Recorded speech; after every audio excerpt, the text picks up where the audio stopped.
recording. So now this session is being recorded, just to let everyone know.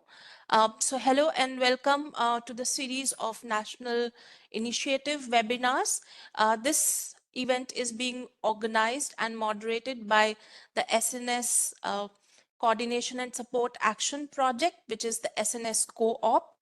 This series is typically included in the series of webinars where in the past we have invited national initiatives who presented themselves and shared their achievements and overall highlighted their key results. And this was a platform where they could position themselves strongly in the European research ecosystem.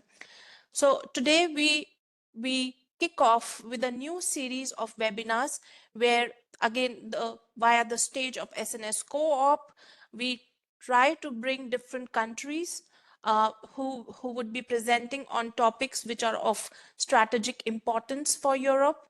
And today one topic of shared interest across Europe and which is also very strategic is resilience.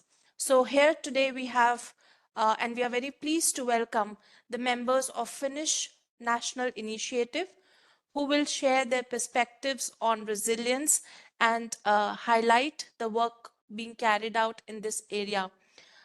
With that said, I would like to bring with the first presenter, Pico Ratnala, to open the session and present their insights. So with that, Pico, the stage is yours. Please go ahead.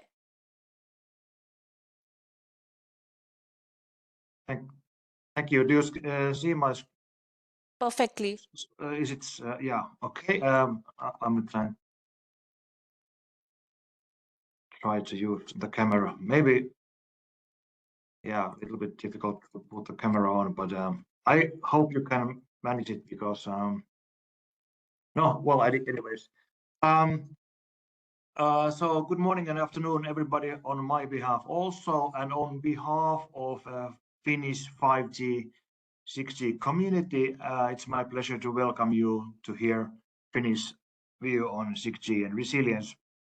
And so my name is Pekka Rantola. I'm heading a program at the Business Finland focusing on 5G advanced and 6G. And Business Finland, if you may not know, is the national funding agency for innovation. So today we have a distinguished lineup of speakers from the industry and research side, but unfortunately Petri Mähönen from Aalto University couldn't make it today with us, so we have to move on. Let me introduce this Finnish 6G bridge program in a nutshell.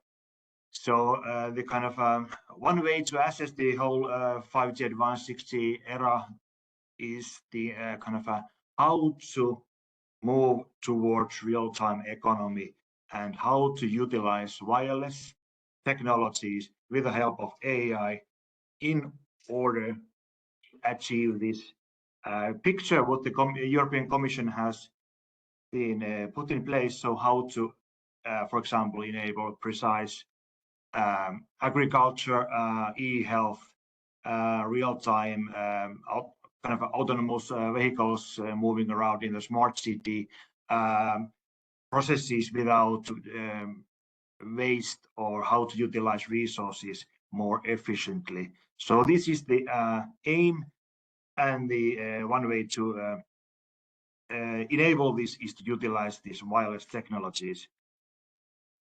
And I'd like to give you a glimpse how this 6G, 5G domain, who is doing what in Finland. So it's kind of one way to assess it, that the Mr. Ari Pautto, who is representing the 6G flagship from the University of Oulu, that project has been already in place from 2018. So there is a national project, flagship project funded by the Research Council of Finland already. So it's been around 7 years already, and it's focusing on the basic research part. And 6G Finland is a kind of a coalition of the top researchers, research organizations, and had kind of a handpicked most forward-leaning industry companies. For example, Nokia Labs Finland is part of that. 6G Finland and together we are, for example, have created a new 6G national strategy in Finland during the summertime this year. And 6G bridge on the kind of a bottom of that page is the kind of that's that Business Finland funded program what I'm heading, and it's already been around about 3 years, and it's lasting till the end of next year, and we have a committed funding about 130 million euros for projects with the researchers and the industries. So you have maybe seen a few times this 3G PPP picture. What is the how this kind of 4G, 5G, 6G continuum takes place and related to those technological releases. So 6G Bridge program is focusing on the evolution part of 5G, already started from release 17 and also preparing for the first release of the forthcoming 6G. So kind of evolution part of 5G and to prepare for the kind of revolution part of mobile connectivity. And that is the scope of our program. And we have about 35 to 40 projects running. And so it's kind of quite a bit difficult to make one slide of those projects. But I have tried my best to put a brief summary of the projects. And there could be more than one project underneath each box. So what comes to this resilience and digital transformation, I have kind of highlighted few boxes which are kind of directly engaged with the industry. So from maritime, healthcare, energy vertical, and autonomous traffic, and not to forget the kind of from our national 6G test network project, which is representing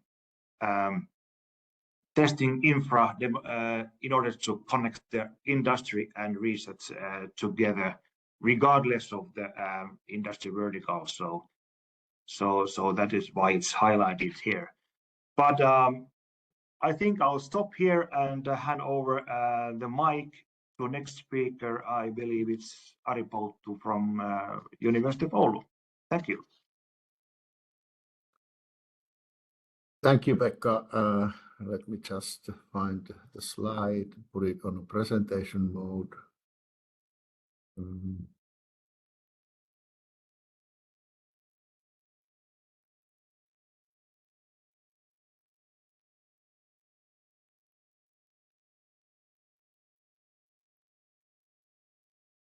We can see your slides, but not in the presentation mode. So please put it in the full screen. yes. Now it's Yes, perfect. Excellent. Thank you very much.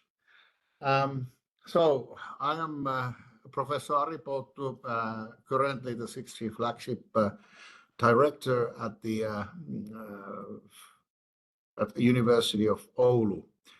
Pekka introduced our thrust actions in 6G, and 6G flagship, as mentioned, was one of them. It was one of the actually it was the first 6G program that started in 2018 by decision of Finnish government. And so we've been doing 6G research for 7 years now. I changed the title of the talk a little bit from what was introduced in the invite. Now I have the title is now From Best Effort to Resilience, and why now? Well, everything has been cool and calm in the last decades, and we can see this picture hopefully making you tranquil and feeling ease. But as we know, the global arena has changed. There is global warming, and then there are tensions in international relations, which means that there are a lot to fight against. The global warming is one of them, which causes these huge problems with weather. That's one of the things that we have to, and there are not just storms, there are fires, there are flooding, there are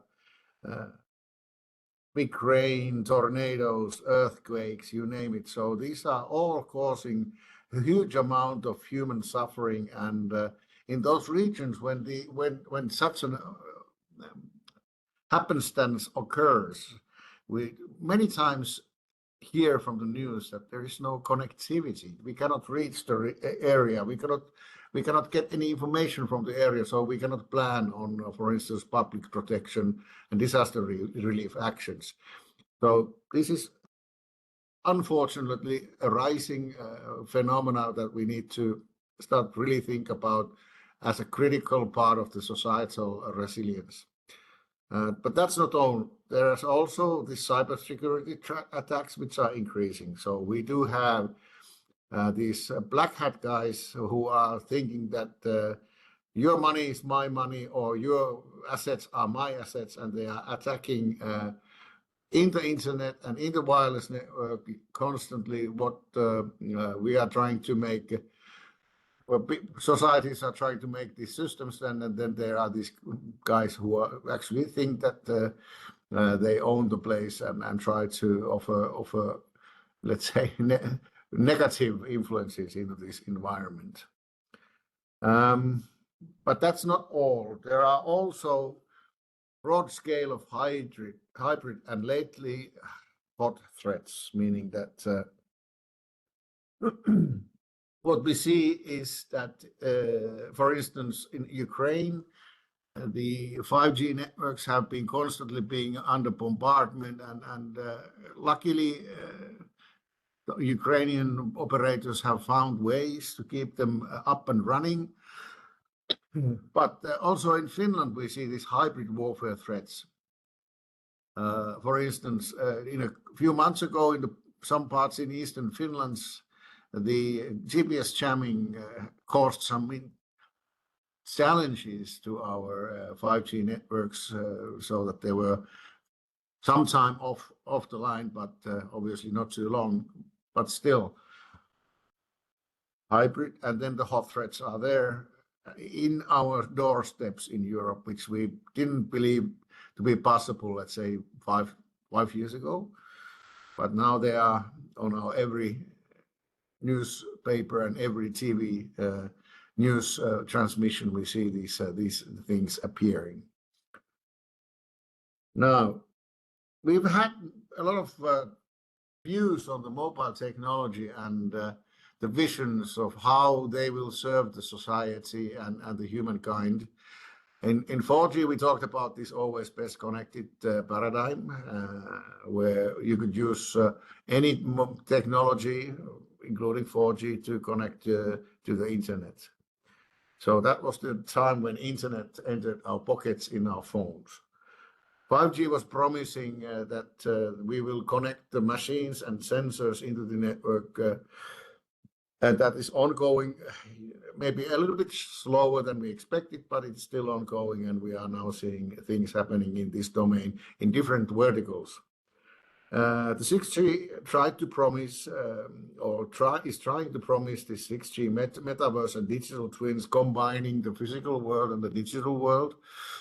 And already part of that story is what we see, that what we need to now accelerate and start really looking heavily is this resilience, sustainability of societies, and then the AI-driven society, providing the opportunities of AI to help us maintain all the critical infrastructures that are necessary to maintain the societies that we live in Western countries and Europe in particular.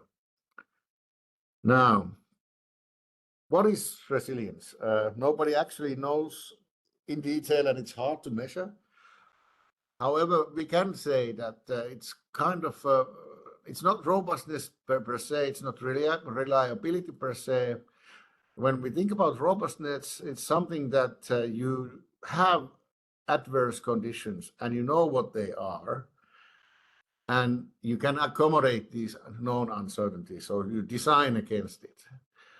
Then reliability, on the other hand, is something that you know that, for instance, you can maintain the service 99% of the time, and that's yet another, let's say, angle in this domain. But a resilient network is a network that can adapt, recover, and withstand unknown or known aggressors or stressors. So we are now in a world when we need to start looking at some kind of designs where we do not know what are the conditions under which we are operating. So therefore requiring quite a lot of, let's say, AI in the system to identify the new scenarios, new situations, new stressors, and so on and so forth. So reliability is part of the story, robustness is part of the story, and resilience is then encapsulating all of these, introducing these unforeseen adversaries and these cascaded failures, which, for instance, can happen between communication networks where you control the electrical network. And if the communication goes away, the control of electrical network goes away. So there are these cascaded effects that are starting to happen. Well, resilience is when, no matter how you design your system, you always come up with something that actually puts your system on its knees. However, if you have sufficient resources, for instance, in rerouting and mesh networking, you can always try to find out a way around the problems that we are facing. So you can come back from a service not maintained situation to service maintained pretty fast if you have a good enough system in place, which has not normally used opportunities, but can be used in a situation of crisis. So what it means in paradigm domain, it's a total change. Current networks have a lot of features that could be used to build resilience in our networks and should be used in the coming years. But what is happening currently is that we have been kind of blue-eyed in terms of thinking that there will be no adversary attacks on our systems. And we've been designing them as a best effort systems, but this is something that we believe needs to change towards more resilient designs. Well, resilience is not a G, it's all of the Gs.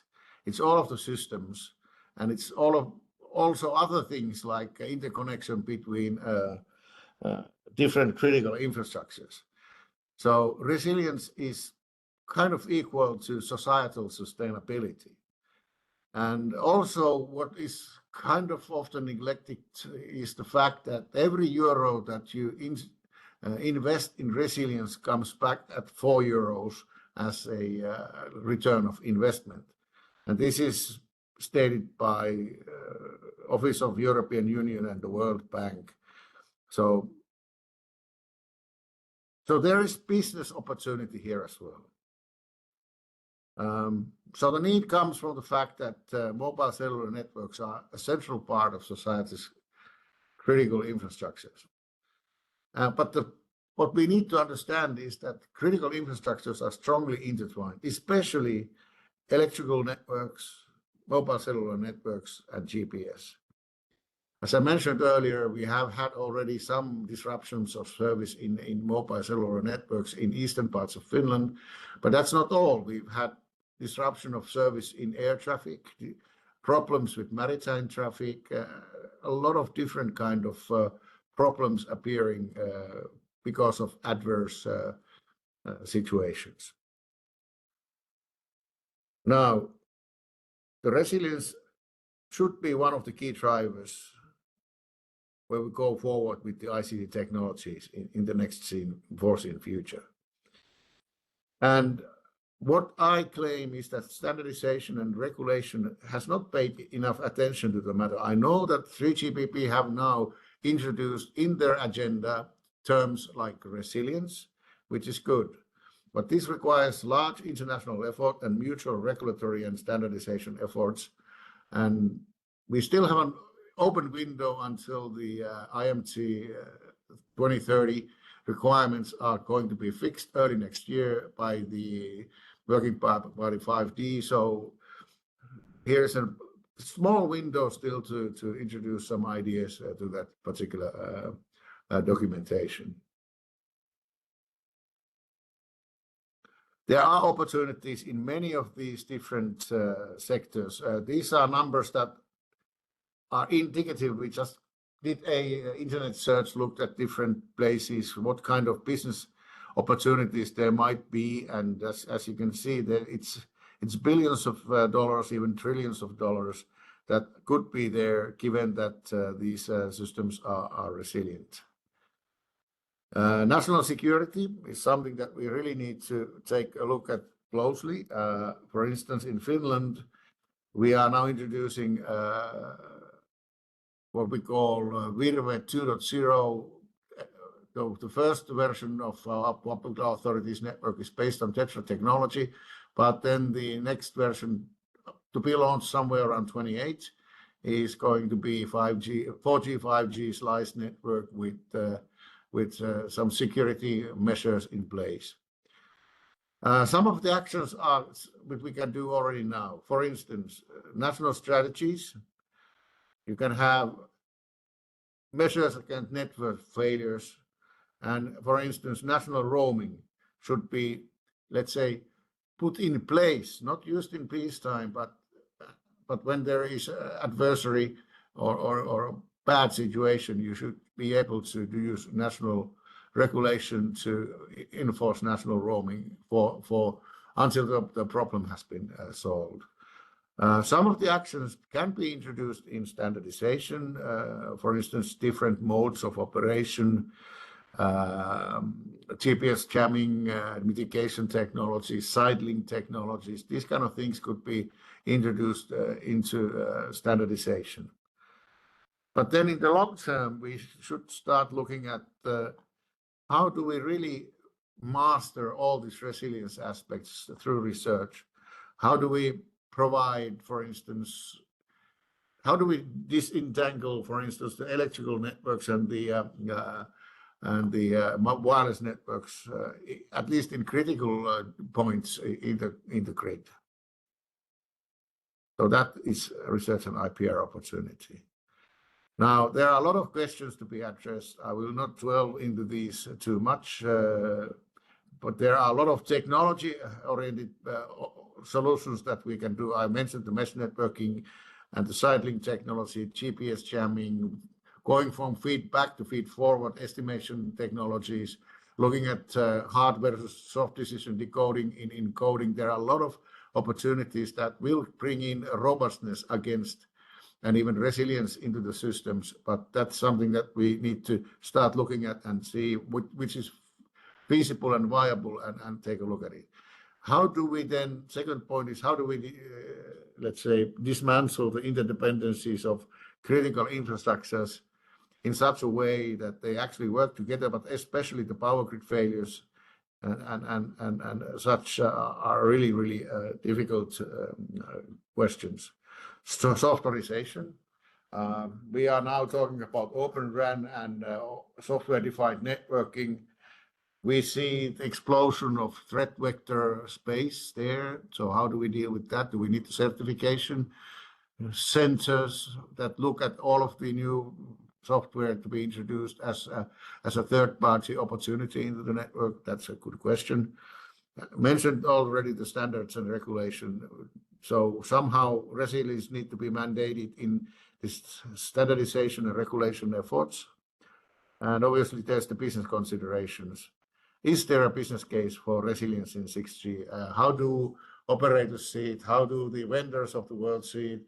Is it something that societies should pay? I mean, I mentioned already that €1 may yield €4 income for the society. So is there some kind of opportunity there? That remains to be seen. I mentioned already the IMT 2030 requirements. So there are some issues that we could, as a community, start pushing towards the IMT 2030 requirements. Quality of resilience features. There are a lot of different kind of parameters or services or modes that we could promote towards IMT 2030, and there are just a few lines there.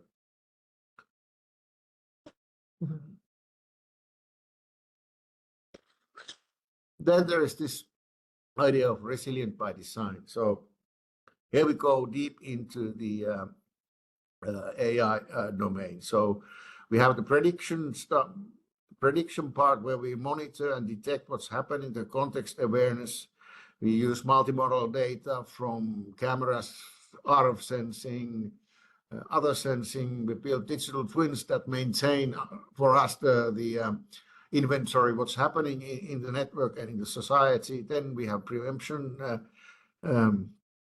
activities where we can reroute the traffic. We have the security tools, the resource allocation,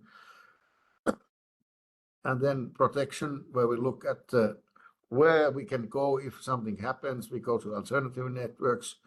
We do some traffic engineering, isolate the problematic areas, and then we learn from this and go for the next round of resilience. One example, obviously, is that how do we deal with the intertwined critical infrastructures? One way is to, let's say, remove the grid connectivity from the base stations, at least in critical places. You can have the grid connectivity there, but they should be able to run on renewables locally generated. And we have one particular project funded by the SNS CO-OP, which is looking at building these kind of systems that are totally independent of grid connectivity. Then a couple of things about what we are doing in the near future.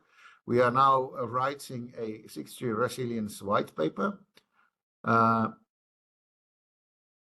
So please, if you are interested, you can join the writing of this resilience white paper. We have now the first draft available, and it will be submitted to consultation in a week or so, and you are still welcome to commit and contribute. And the launch date of this paper will be later in this year. Here's a table of content that as it is now. And the launch date will happen in 6G Resilience Summit that we will organize in 18th and 19th of November in Oulu, Finland. And we have already invited a lot of prominent speakers there. And our people then will introduce this resilience white paper for the whole community. So this is an intimate, maybe 100, 200 people event. So if you are interested, you can find the upcoming soon. There will be registration links in our web pages. I believe that's all for me. So thank you very much, and I leave the floor. Thank you. Thank you, Aripoto. It was indeed a very good presentation which laid the foundation on the basic definition of resilience. How do you see the needs and the business opportunities that are going to evolve in the same? And I think the offer to collaborate in the white paper also looks quite interesting. So with that, we go to our next presenter, who is going to present on the Finnish digital resilience, which is Mika Ratnakoku. So Mika, the stage is yours. Hello, and indeed a pleasure to be here. It is easy to continue from this Ari giving nice view on what is resilience. And I would be happy to give you a little bit of what we are doing in field of resilience, and also some examples of what kind of projects there, but the Finnish framework for these activities. First of all, VTT, for sure there are some people who don't know us, but we are working as an independent research center owned by state, so we're a non-profit company in that sense. And we are working to support the technology needs of Finnish defense and also other authorities. And that means also that we provide the deep technology know-how in many fields of digital resilience and defense sector, covering practically all the domains of resilience. Our way of working is to work as a kind of academic level, doing academic level research and development, but doing it in an applied way, together with industry and other players. And in this context, of course, the focus is on dual use technologies and next generation capabilities, which are not yet on the market.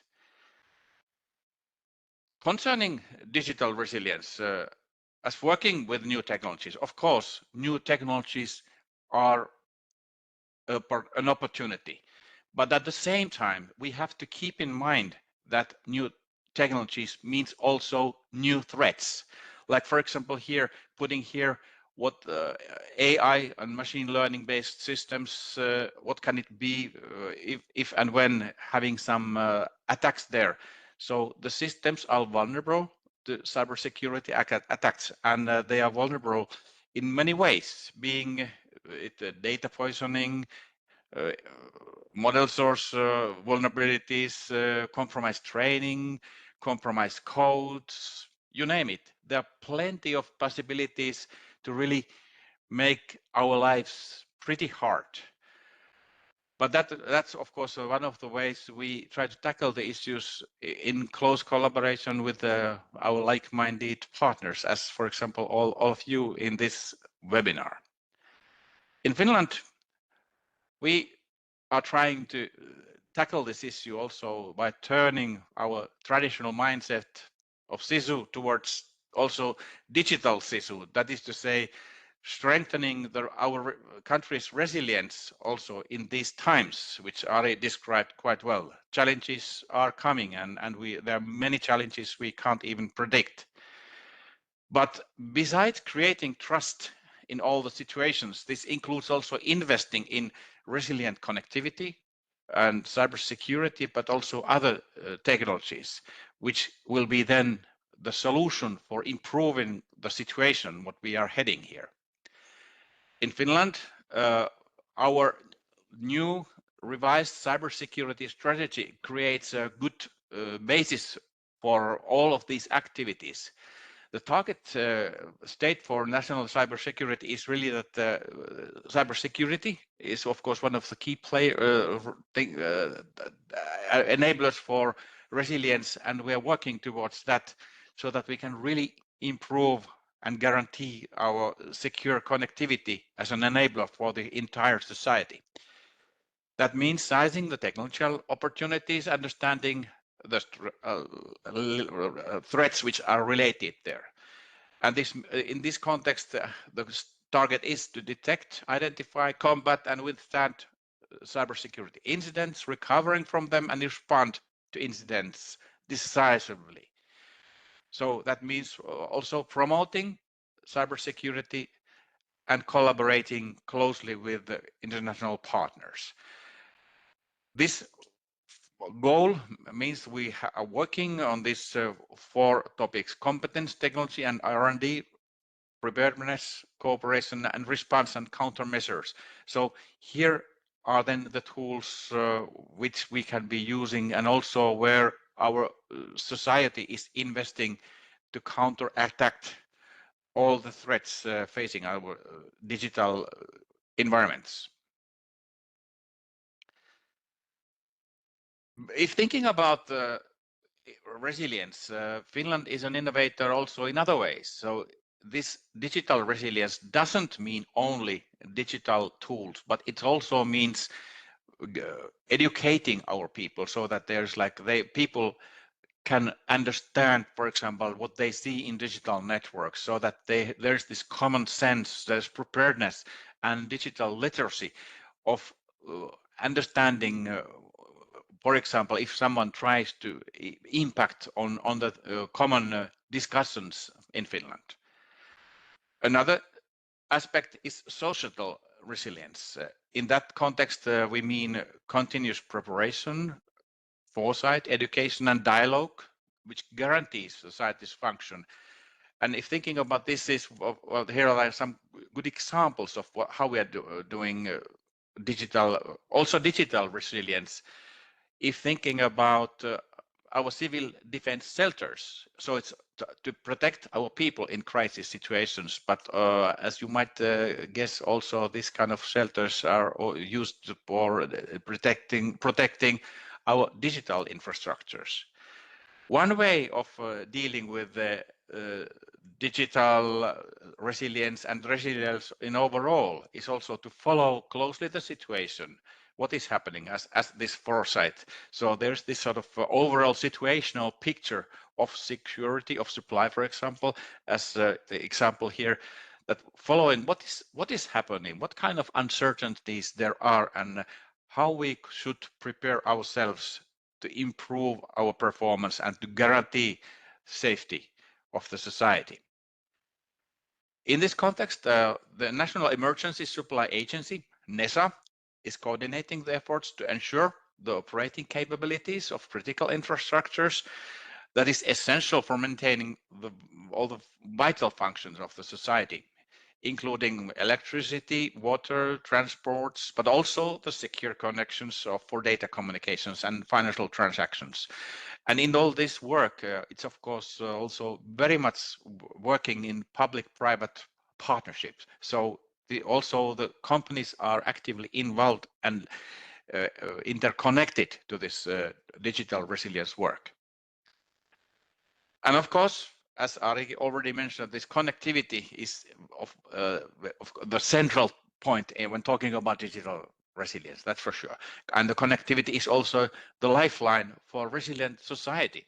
Here you can see some of the examples of the threats, like for example, there is ongoing this continuous attacks in jamming GPS signal, for example. This is the picture from last of 31st of August. So pretty large areas of southern Finland are against this kind of threat.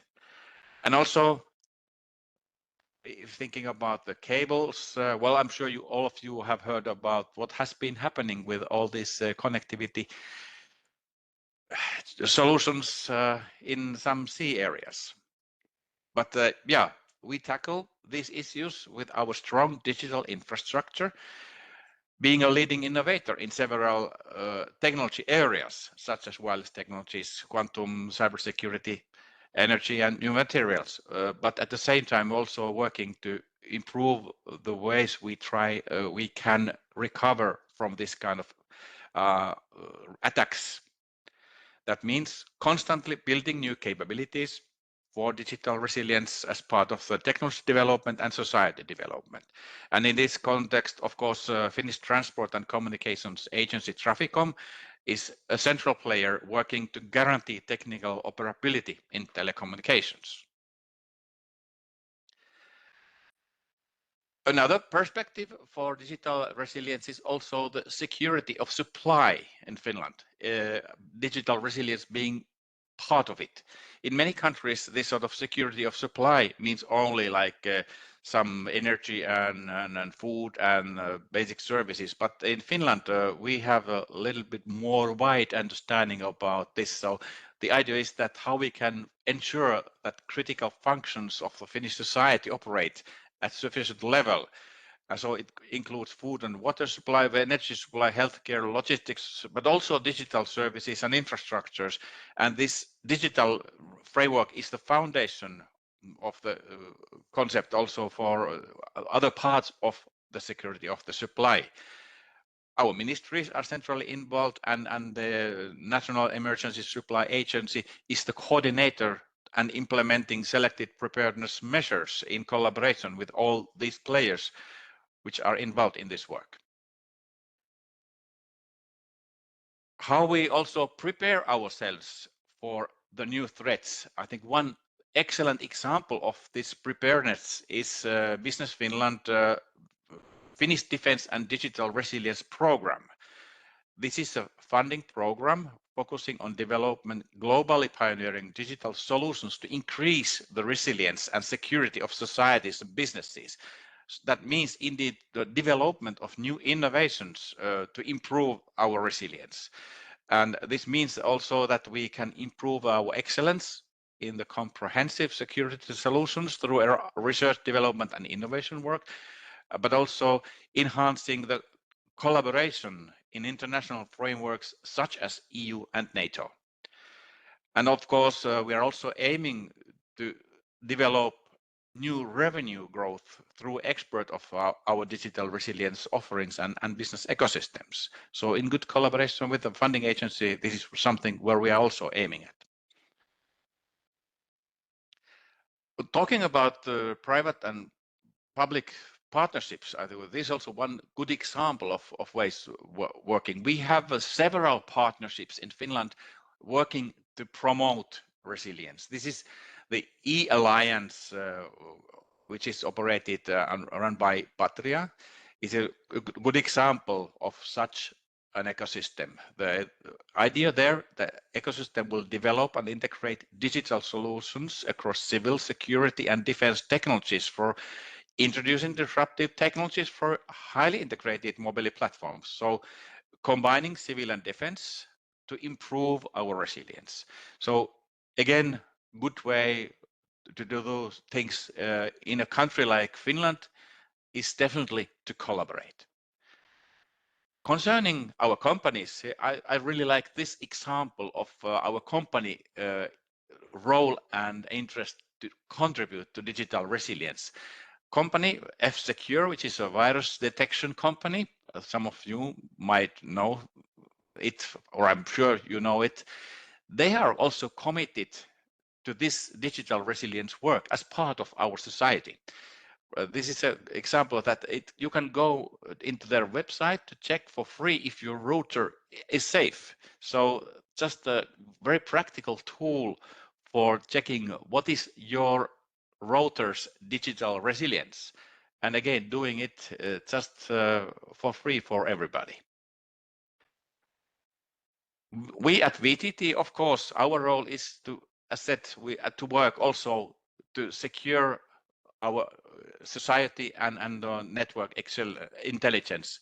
Here, some examples of our projects. So, for example, there's this European network project called INET Antilas project, where VTT was working for developing solutions in detecting threats, improving the energy efficiency, and also information security of AI solutions, and also examining security requirements in this field. And what we were doing in practice, we were doing some public safety communication trials with LEO satellites, doing testing and development work with the multi-access routing and AI enhanced security testing, vulnerability analysis of internet-based networks, UAV test flights using 5G test networks as a information channel. So a lot of practical work, which will be then contributing to the development of the products and tools for digital resilience. Another example, well, this picture is from Barcelona. And as you might recall, there was big crisis in electricity. And we are working there to see if we can include also our wireless networks so that we can control the smart grids with sustainable energy sources, but also if we could improve our performance to predict this kind of crisis situations so that we can avoid such blackouts as what happened in Spain and Portugal, for example. This is, of course, in close collaboration with different countries and different businesses working in that field. Another example from the city of Oulu, where I'm based, is, for example, this how we can develop the digital resilience and situational awareness of some physical environments, such as our port here in Oulu. There we have our R&D project aiming at improving the security and situational awareness of critical systems to reduce risks to develop to both digital and physical attacks, but also ensuring that port can recover quickly from any disruptions. If thinking about this future development, we are more and more talking about how we link our defense and resilience activities. So development in defense serves also the need for improving resilience. So on the other hand, in other words, integration of civilian and defense needs and solutions is the way to do things. And when we can link our defense and civilian sector activities, it means improvement of our capabilities and also improvement of the innovation performance of the entire ecosystem. So in that sense, really looking forward to collaborate with you so that we can develop even better solutions as our European collaboration enables it. So thank you very much, and looking for comments and questions when coming to this Q&A then. Thank you.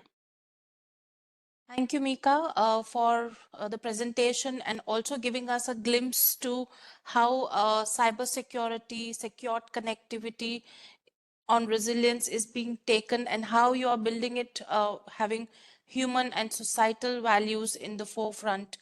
And also the what VTT is providing on the free router check looks interesting. I think it's a valuable contribution towards the society as well. So with that, we go to our next presenter, which is Pika Ratnala. He's going to present on 6G Bridge program portfolio, providing us an overview and overall collaboration opportunities. So Pika, the stage is yours.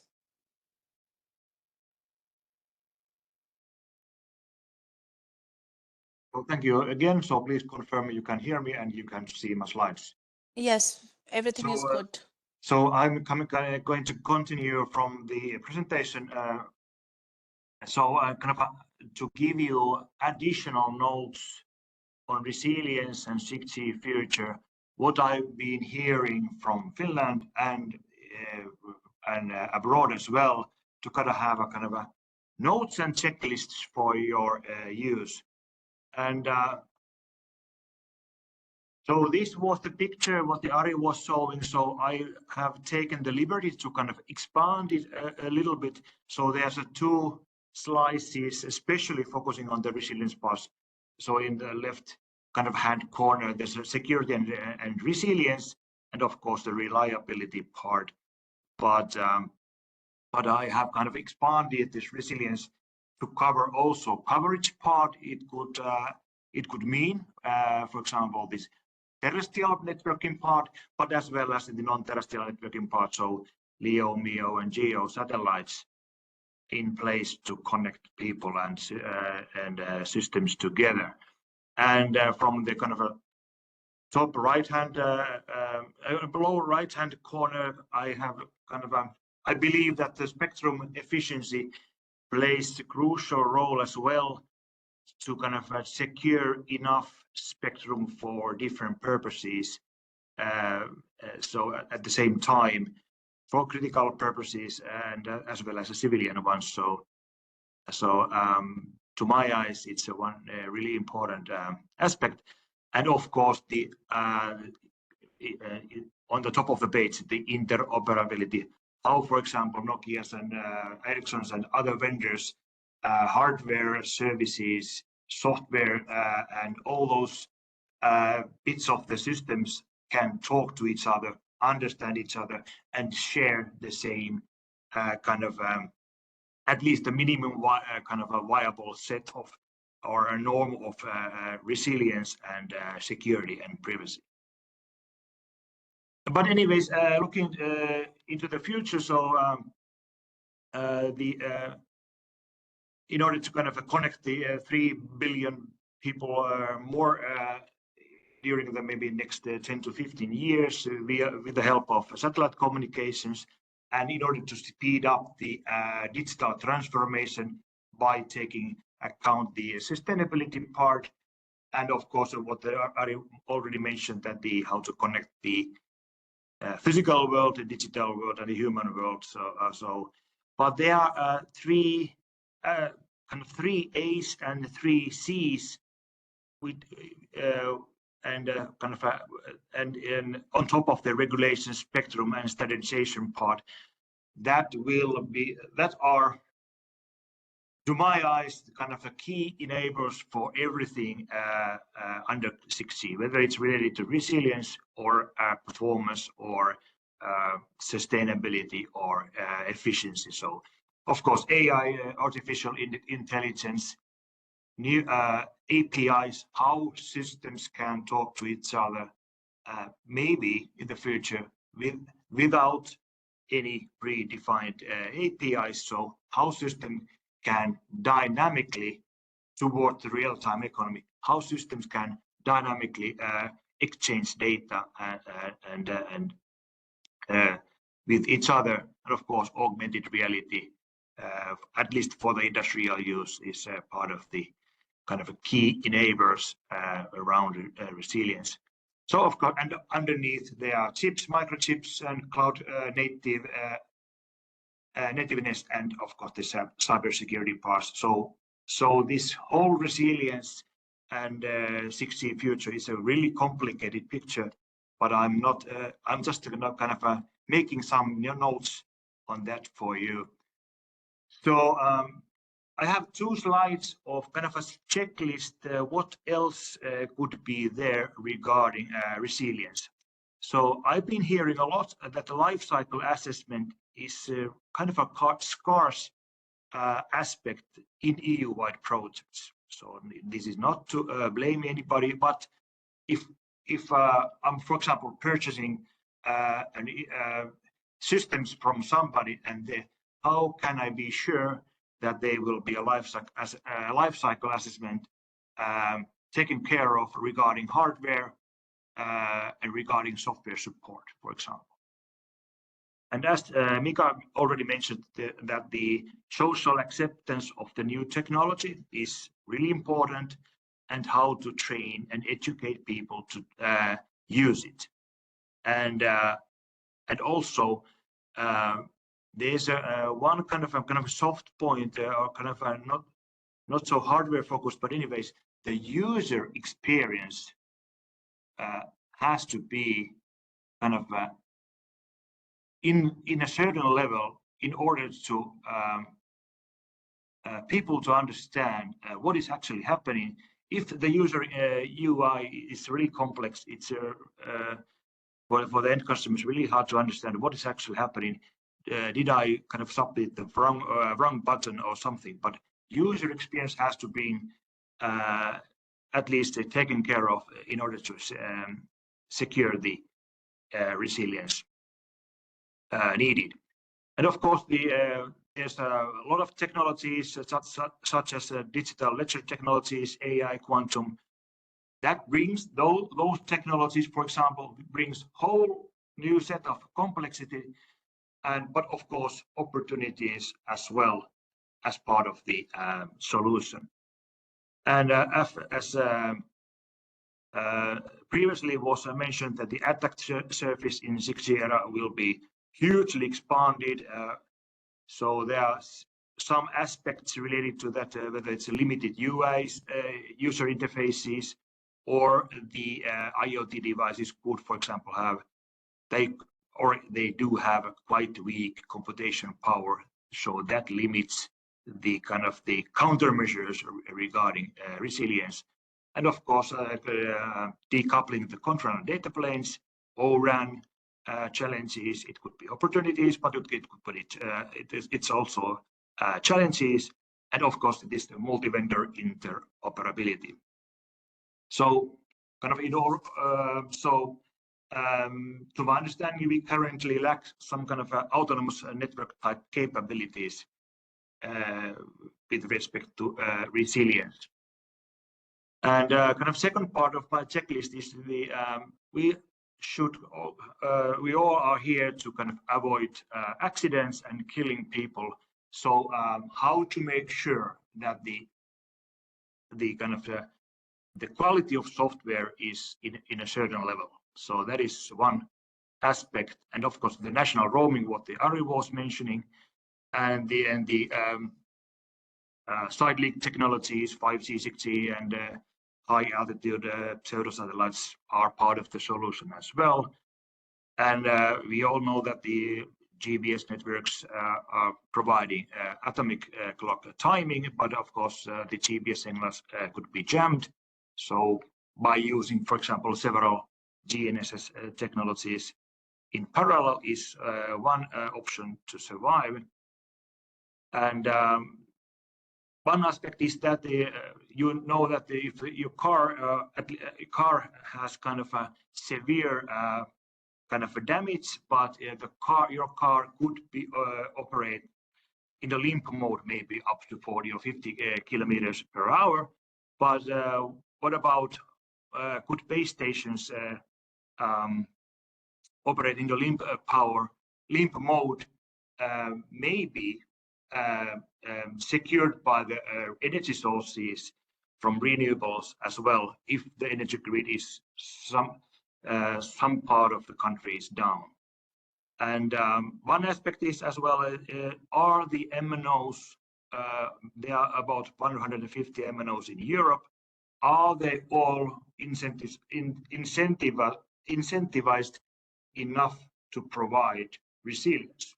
I'm only asking, but I have been hearing that they are not. But we can agree on that, or maybe not agree on that. But anyways, and last but not least, the kind of how to prepare for the unknowns of the unknowns, as Ari already taught us. So one way to think ahead is to prepare for the worst outcome, what is could be happening in the future.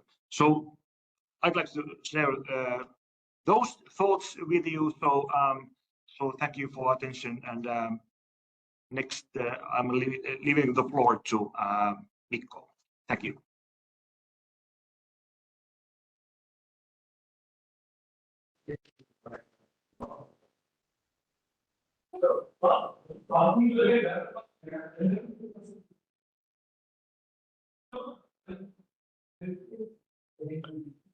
So I hope you can hear Mikko now.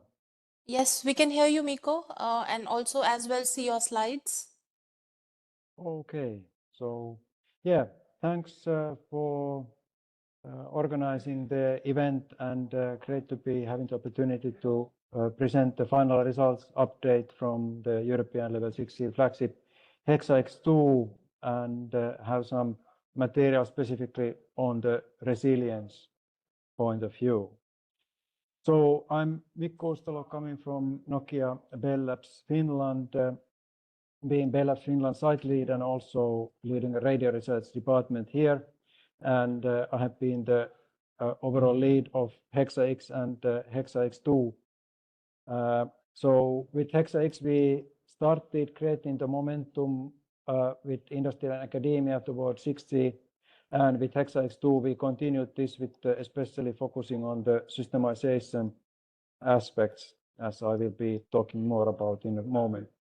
We had a fantastic consortium with Nokia and overall leader, Ericsson, a technical manager role, really well covering the entire value stack. We continued to work on understanding the use cases, related requirements for 6G, developing the needed technologies and creating this end-to-end system blueprint based on this. And we had a really wide interaction with other projects, especially in Europe, but also globally. Here you can see slides on the combined HEXA-X, HEXA-X2, showing the evidence being globally most influential 6G project so far. as said, created this momentum and launched the use cases. And our use case work was then strong basis for the joint European input last year to the 3GPP when it started work in this domain. And 5 out of the 6 representative use cases were also then accepted in 3GPP. We have been laying down the vision for 6G, widely disseminating that, and with this noticing that the targets that we need to look at for 6G are clearly more complicated than earlier, so there is many dimensions, and for this, to understand this, we introduced these key value indicators to understand how well we can address these challenges. Having global interaction, having then more than 100 technical enablers, out of this creating this 6G end-to-end system view, including architecture, and having a strong basis for further work based on this, especially then looking at this sustainability, including all the 3 dimensions: environmental, social, and economic sustainability. Together with the projects had around 300 publications, key contribution to European level white papers, 1 book with the SNS CO working group architecture, and a new book on its way, around 280 standard contributions, many workshops, and then Bahare Korsandi and Mari-Helene Hamon in the HexaX1 were the key people to ramp up the women in telecommunications and research that is now continued to be supported by many other projects. Around 30 projects have joined to support. So key achievements have been these use cases and also related analysis methodology to understand the value for 6G, this end-to-end architecture blueprint. And then we were not only doing this paperwork and simulations, but also building proof of concepts, architecture framework, doing work on the AI-based, artificial intelligence-based air interface in terms of sustainability, looking at the possibilities with zero-energy devices and looking at the integration fabric. Here is the outline of these proof of concepts that we were showing in 3 consecutive EU CNC and 6G summits. Last one this year, summer. You can find a lot more information on this and on our other results from our website as well as from our YouTube channel. At the last summer EU CNC and 6G summit, we got this best booth award for our achievements here, with the booth having 2 physical demos and 7 video demonstrations. On this 6G system blueprint, so here you can see the end result summarized in 1 slide, where we have on the bottom at the infrastructure layer the cloud continuum extending all the way to the end user devices. On top of this, having the network functions layer with some new beyond communication functions, localization, sensing, AI as a service, and then having the application enablement platform layer, then enabling efficient creation of applications to the application layer. Besides this, we have the pervasive functionalities cutting across all the layers with the management orchestration, with the AI framework and data management framework, and then especially important for today's talk, the security, privacy, and resilience functionalities. In terms of new services, we were focusing and identifying sensing, AI as a service, and compute as a service. And overall, with this system, end-to-end system blueprint and summary related to this, we are providing then efficient migration, flexible access and topologies, multi-stakeholder collaboration, and novel services there, exposure in an efficient way. Some of the design principles, or not some, but the design principles for this approach include as this principle 6, the persistent security and privacy as a very central element. With these system requirements looking at this resilience and security. So here is then the highlight of this security, privacy, and resilience as part of these pervasive functionalities cutting across all the layers, providing the system level resilience. Based on this analysis, we were looking at what kind of enablers there are supporting these security, privacy, and resilience objectives, and those are seen here on the left. So all of these enablers were targeted to be used in the 6G as seen by us, but also then can be more widely used in the security, privacy, and resilience domain. Then, of course, also then some enablers rely on the security, privacy, and resilience for their functionality. And these kind of enablers are listed here on the right. And as said, these documents and with more detail behind all of these enablers supporting and being supported, you can find from our deliverables. And here you can see the list of the main deliverables available from our website, looking at the use cases, understanding the value for 6G, the requirements and the related ecosystem, the resulting system design and evaluation of this, as well as then these technical end results on the architectural framework, radio solutions, radio innovations, devices, infrastructure, as well as smart network management framework. Thank you. This concludes my presentation.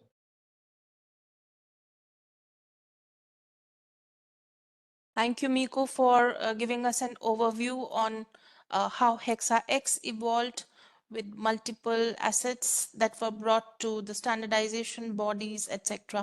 So with that, let's go into the Q&A. If anyone wants to raise the hand and directly ask the question, maybe we can use that, or I can go via the chat and take like a bottom-up approach and go with the question asked in the chat. Anyone would like to raise hand and go ahead?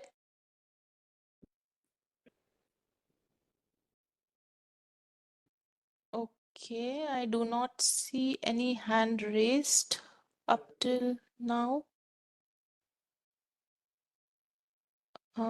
Okay, let's go with the question that we have in the chat about from Alberto about how the base station energy battery autonomy.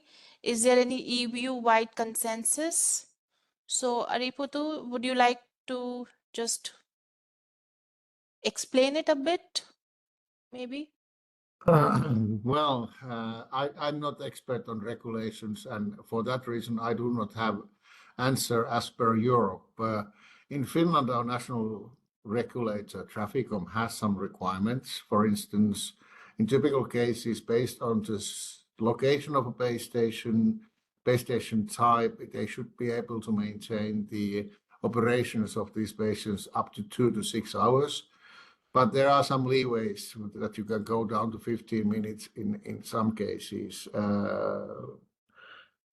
We have heard and discussed with, for instance, Portuguese and Spanish colleagues, and a similar thing seems to be there, that some of the base stations were out in 15 minutes, but then they were laying off 5G and 4G services, relying on GSM. And these GSM base stations with longer coverage could maintain operations up to 6 hours. But I don't know whether there are any European level regulations on this. There may be, I don't know. But in Finland, we do have. Thank you, Ariputu. Do we have anyone from the regulations amongst the participants who can explain deeply from the EU perspective? Looks like not. Okay, nevertheless, let's go to the next one, which is what actions does resilience present in terms of physical action to be taken to improve resilience and go for more preparedness for crisis? Any of the presenters would like to take this question?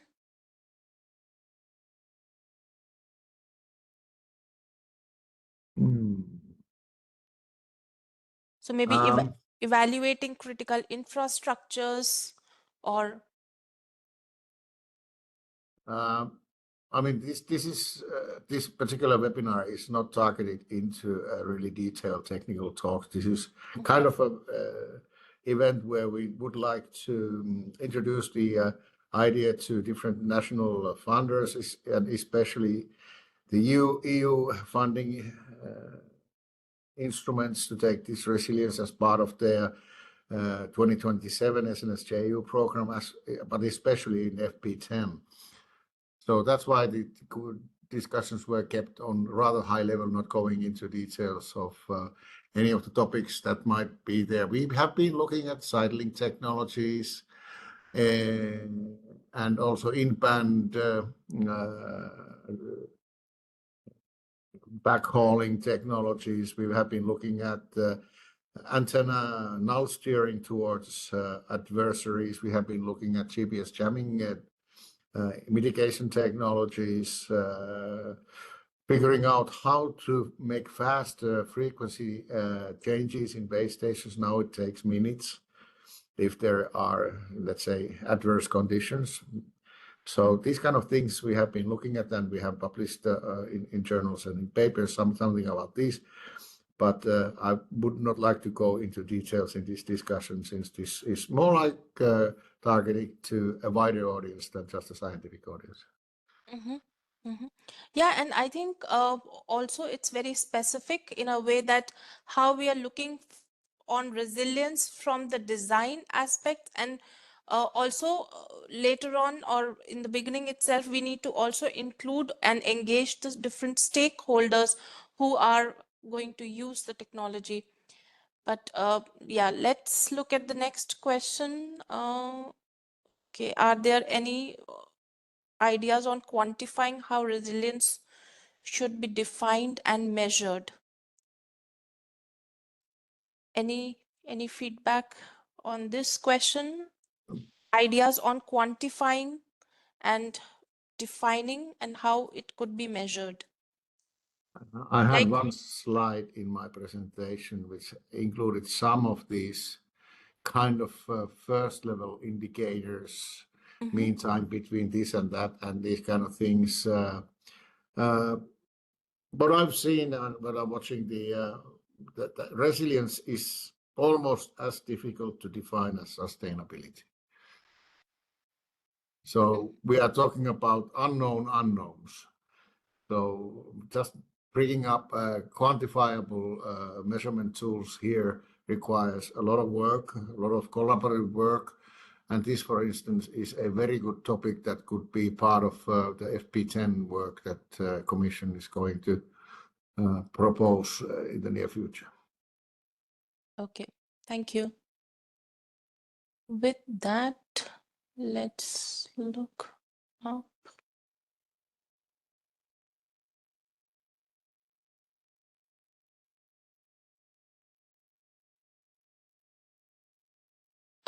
Again, there was a question by Juicy to all the presenters.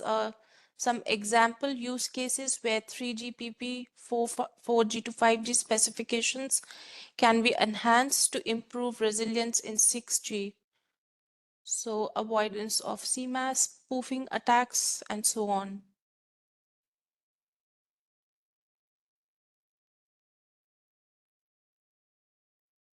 I think there was some topic in one of the presentations, maybe by Miko, where there was a idea on the cyber security aspects and how these are being handled in Finland. Would you like to bring that up or discuss it?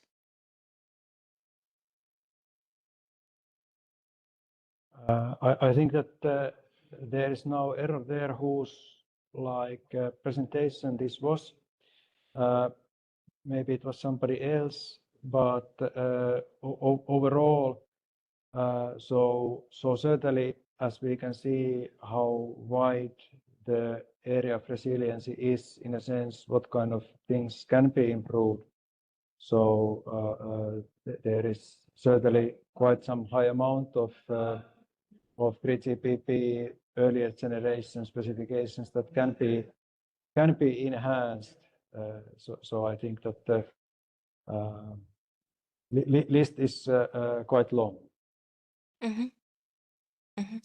Yeah, thank you. And I think, for example, this sort of zero trust principle is of course one of the basic ideas to really work on this, so that we really have to improve. We have the continuous verification, for example, how we can defend against different types of threats. So there we are also working with various projects and also like developing this. Well, for example, developing some cyber physical system concepts for various sectors to really tackle the issue there, taking also into account the special requirements of specific sectors. Yep. Thank you. I do not see any further or additional question right now, but if anyone likes to, please raise your hand and go ahead. Not really. Okay. So I think with that, we come to the end of the session today. So I would like to thank all the presenters for presenting. And today we covered the lessons learned from the 6G flagship, insights into the Finnish digital resilience, and overall an update from the European 6G flagship, that was Hexa-X Project 2. So with that, I would like to close the webinar and thank you for the collaboration. See you until the next webinar. Bye-bye. Bye. Thank you Thank you. very much. Bye.